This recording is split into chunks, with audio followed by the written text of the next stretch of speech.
Hello and welcome to today's historic Best of 3 deck tech and gameplay video on Naya Domain. Naya Domain is a Naya base deck that wants to use all of the good domain cards that Naya has access to, like your Kavus, Inishobi Brawlers, Tribal Flames, and Leyline Bindings of the world.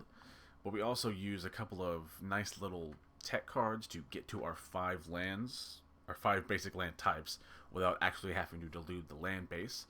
Those cards being Dryad of the Elysian Grove and Prismatic Omen, both of which, again, allow us to get 5 colors of mana without having to put them in the deck, if that makes sense. The rest of the deck is, for the most part, relatively self-explanatory for a pretty aggressive deck. Inquisitor Captains to hit the majority of creatures in our deck. Then we have your Seasoned Pyromancers, Apparitions, and Boromirs of the world to sort of be glue to hold it together. We also have, again, like a couple bits of removal interaction besides the Apparition in Tribal Flames and Leyline Binding, both of which are good in domain decks. And that's the basics of the list. Land base, pretty self-explanatory. Loads of lands that give us our 3 core basic land types. So we run 3 of our Cycle Triomes and a full 4 of all of our respective shock lands, and just some general utility lands for the most part. The Restless Bivouac, or I believe is how you pronounce it, you don't have to run this card. It's fine. You can run any other creature land, like any of the Den of the Bugbears and such, and you'll probably be better. This card has honestly underperformed. Now, for the sideboard, pretty self-explanatory. Haywire Mites for loads of non-creature artifacts. Thalias for both control matchups and your Izzet, Spellslinger, or Wizard style decks. Ooze for graveyard. Selfless Spirit against the sweeper heavy matchups.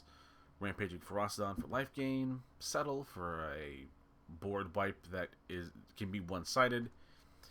And a couple Chandra Awakened Inferno for the more counterspell heavy control decks, which is a really, really bad matchup against this deck anyway.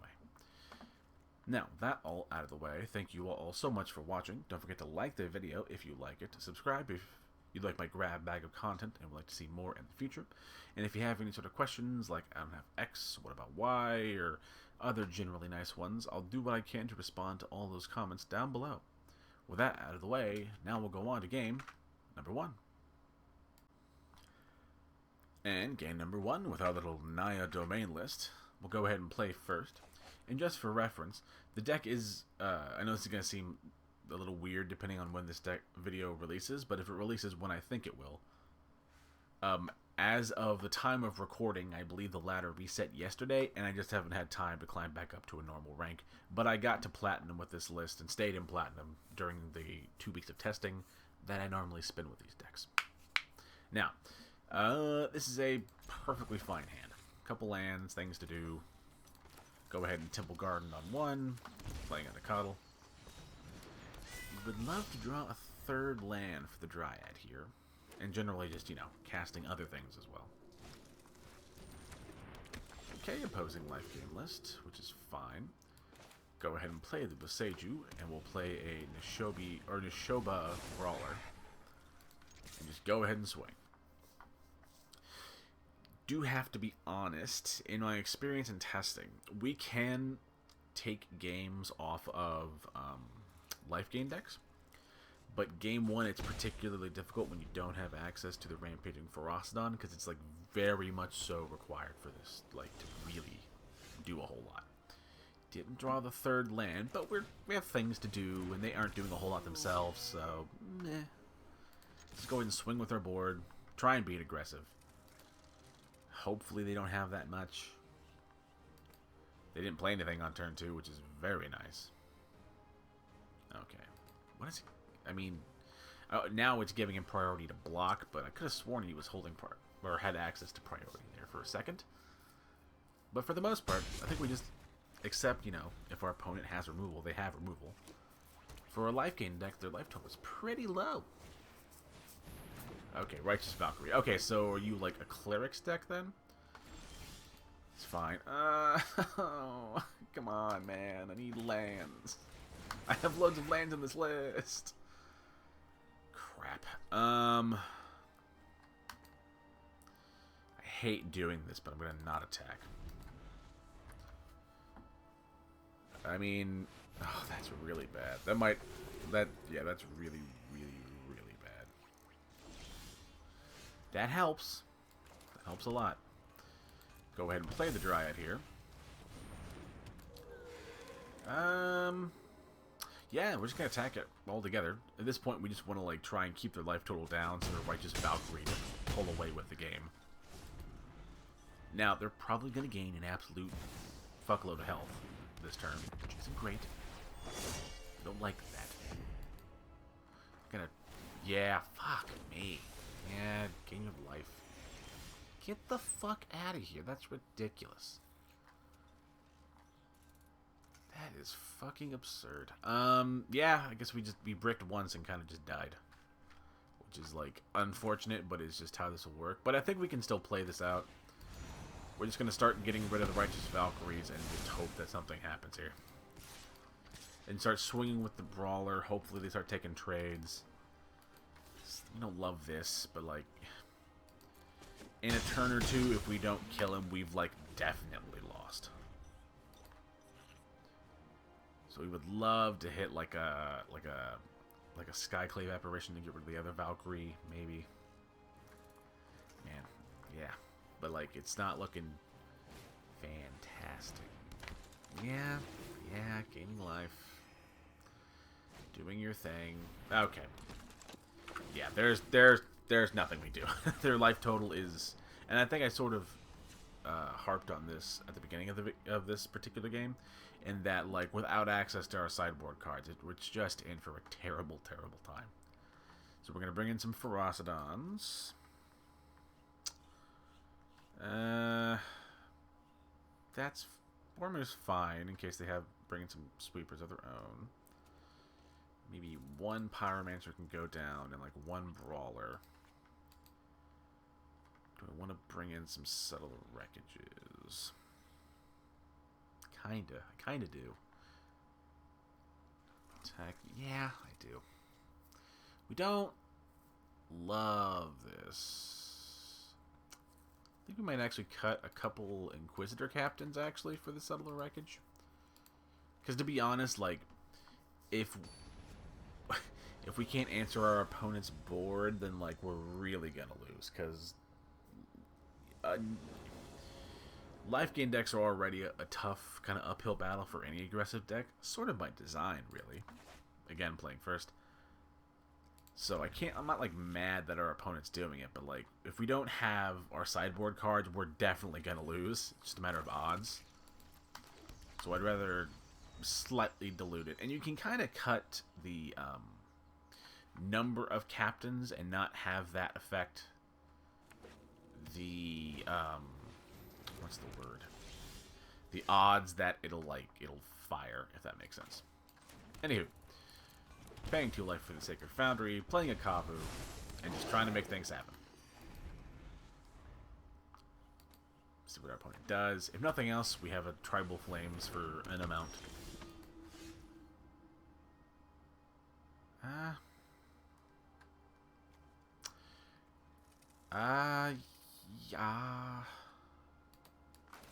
Yeah. Go and attack. If he takes the block, I'm just gonna, not exile anything. If he takes the block, we will happily trade with a Tribal Flames at the end of the turn. There is an argument to be made that we should have played the Kavu, or we could have played the Kavu and just kept the aggression up. But that's in this deck, loads of cards are important to get rid of. But the Bishop of Wings, will just gain an absolute shitload of health.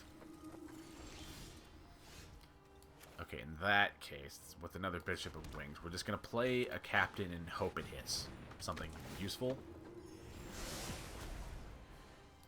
Neither of those are particularly useful. Go ahead and attack then. Think we're just gonna... I think I'm gonna discard away a Boromir. It's not the most helpful right now. that's nice. Just don't know if it matters. Why? I was tapped out. I mean, I get he's gonna have a whole lot of health to, like, play with, but, like, that's free. Ah, crap. Alright. It's really starting to lose this game here. Fuck.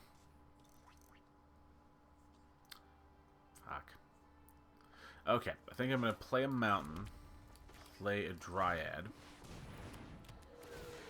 Yeah. Play a Kavu, because we're already in. We're probably gonna lose this. It has to be said. So right now, I'm just gonna try and put some damage on, try and make something happen. Because it's getting to the point where even if I hit a sideboard card or like an apparition with the Inquisitor Captain, that it's already like almost too far gone to really be pulled back.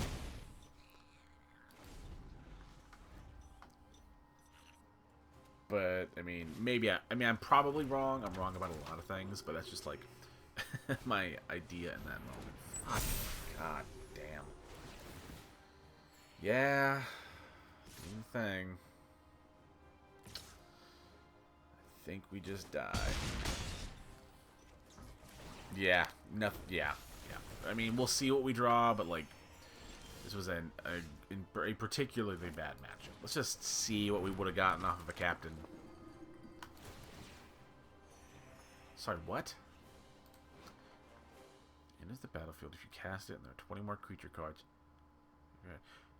Graveyard and hand seek 2. Right, because my board is so full, my Inquisitor Captain isn't online. Right.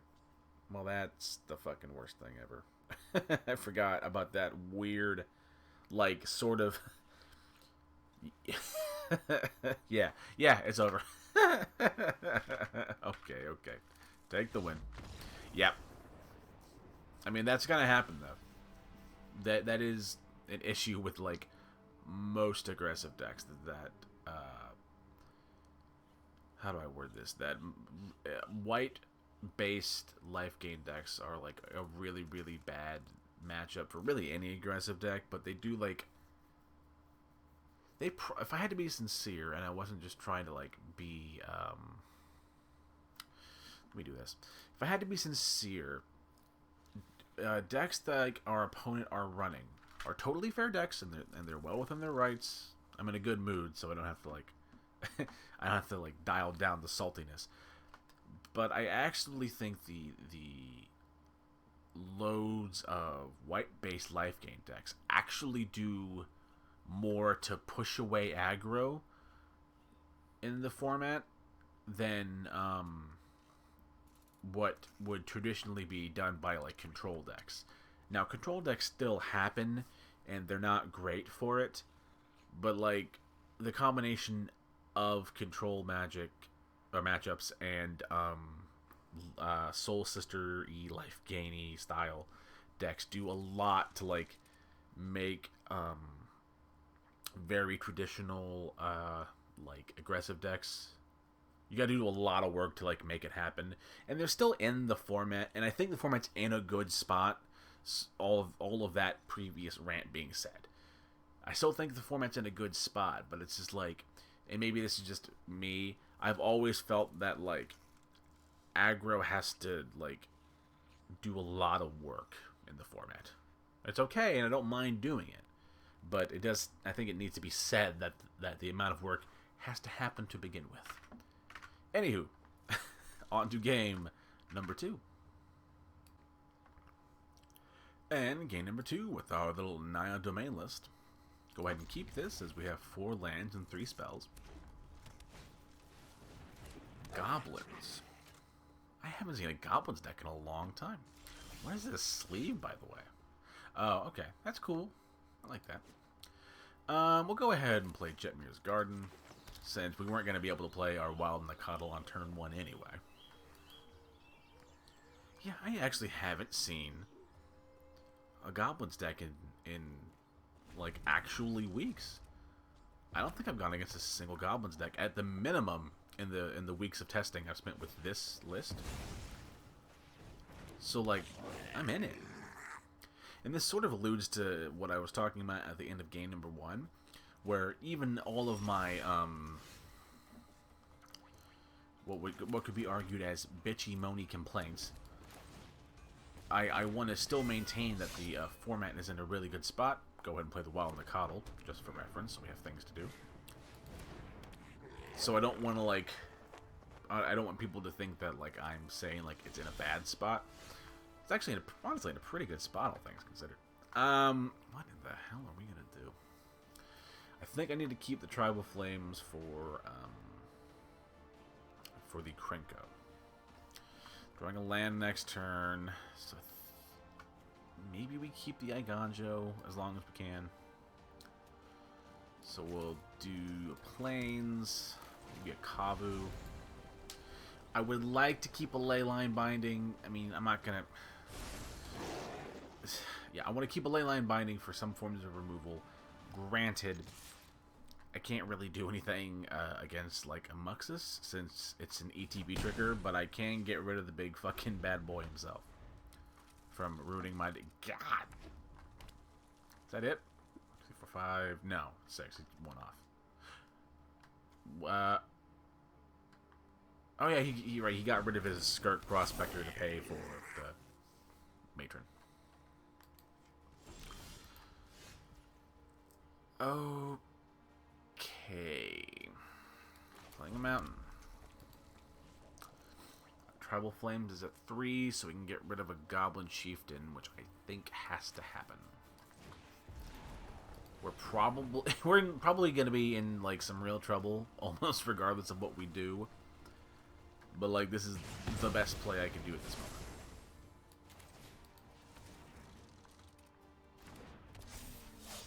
If he has a land in his hand, he's going to be able to play it anyway. Yeah, I'm just going to... like, I'm just going to fire away and just try and make something happen here. Probably going to get rid of the Iganjo, because I'm probably not going to be able to do much. That helps. Kinda helps.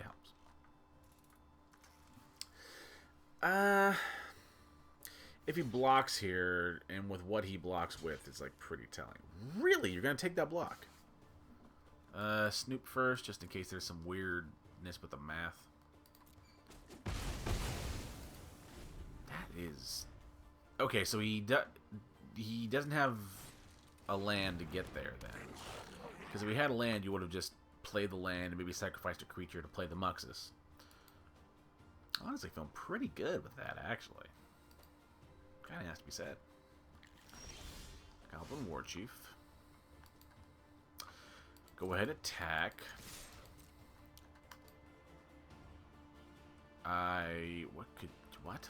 What are you hovering over? There's no Goblin Grenade.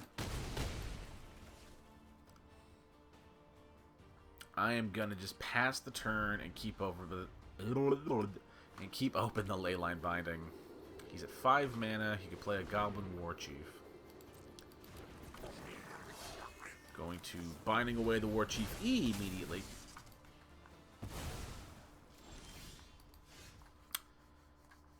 One, two, three, four, 5.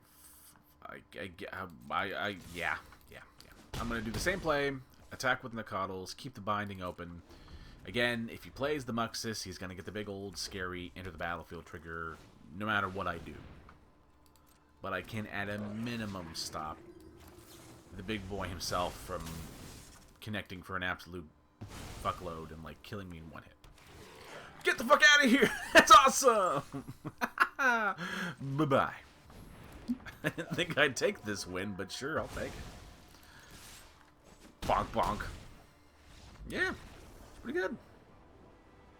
The subtle the wreckages are going in for certain.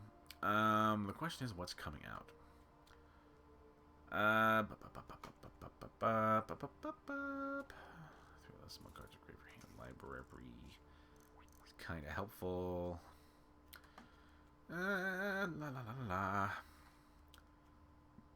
Maybe like an Omen and like a, well, maybe an Inquisitor, a single capping come out.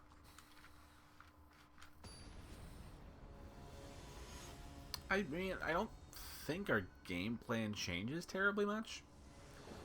Just want to, like, I have to be aggressive, because odds are he's just going to, like, wombo combo me out of nowhere if I just let him do what they want, or what he wants to do anyway. Or they. Say they. Let's not be rude and assume. Okay. I'm mulliganing. And no, like, Skirk Prospector on 1 is very good. So we'll just play a Jetmir's Guard and pass. Gonna play a Kavu on 2. Okay, they're going very slow. So, like, we have some real opportunity to make something happen here. I mean, fine. What are they going to grab? It's fine. We'll go ahead and play a Stomping Ground tapped and play another Kavu. Probably going to attack and loot away the Boseiju. Okay, well, I mean... Okay, I should have planned around that, so I could have played the Nicodle and had more damage on board. That might actually come back to bite me, it has to be said. There's no way he attacks there. Okay. Gonna play a Kavu. Hang on, what do we... Okay, we're gonna... This attack first. We're gonna discard and draw for both of them. The guarding can go away since... Okay, both gardens can go away. Inquisitor Captain helps. Might actually play the Captain. Because the Captain should be online. And a Dryad is a fantastic hit since it makes our Kavus better. And now we can play a Stomping Ground, untapped, and manage to actually play the Nicodle. He could play a land and just play Muxus, which would suck. That's not great. I mean, okay. Okay, so he Krinkos for a bunch, and then he makes, he sacks for the... What are you doing? Oh, man. He could have just killed me. Doesn't have to be BM about it. Why did he not do that? That doesn't make any sense to me. Well, in that case... I'm going to attack with everything but the Dryad, because I want to maintain our Kavus being big. And at this stage, yeah, we're just going to start cycling for our, for more useful cards. Brawler, well... Boromir's not that useful right now. That's fantastic. Go ahead and... Yeah, we will get rid of the Brawler. My only hope is that our opponent, like goofs and thinks they can just kind of, I would say, 1A attack, like a 1A attack move, to use a StarCraft reference. But yeah, hopefully our opponent will make like a bad call and just swing with their whole board and give me like a blowout with a settle. They're probably aware. They have to be at least some degree of aware that this could be a possibility. The question is, does he play into it or does he not? Got Krinko for an absolute fuck ton. Does he swing? Does he not? He does! I don't care. Give me that win, baby. Hurrah! Okay. I was going to feel bad about this, but then our opponent just clearly had lethal and didn't attack anyway. Or almost certainly had lethal that one turn and didn't attack. So now I don't feel bad if our opponent's, like, not all there today. Besides, I need footage, so I'm not going to start moaning and groaning now. Go ahead and play an Inquisitor Captain. Right, yeah, because our board's too big. In that case, yeah, just play things, attack. I suppose, if we're being fair, we could still technically lose. Just gonna submit 0. Okay, I didn't think about the math. Yeah, that sounds like a very BM thing to say, but I wasn't thinking that hard about it. What I meant was that, in theory, an opponent can come back, especially a Goblins deck, can come back from a big Settle the Wreckage like that, is what I was implying, even though I didn't think about the math, and now I just sound like an asshole. But that was pretty good, and honestly, a pretty good showing. So, I just wanted to thank you all once again, or thank you all for watching once again. Don't forget to like the video if you like it. Subscribe if you like my grab bag of content and would like to see more in the future. And if you have any sort of questions, I don't have it. Like, I don't have X, what about Y, or other generally just nice comments in general, I shall do what I can to respond to all that I see. And have a good day, and stay warm out there since it's getting really cold. Bye-bye.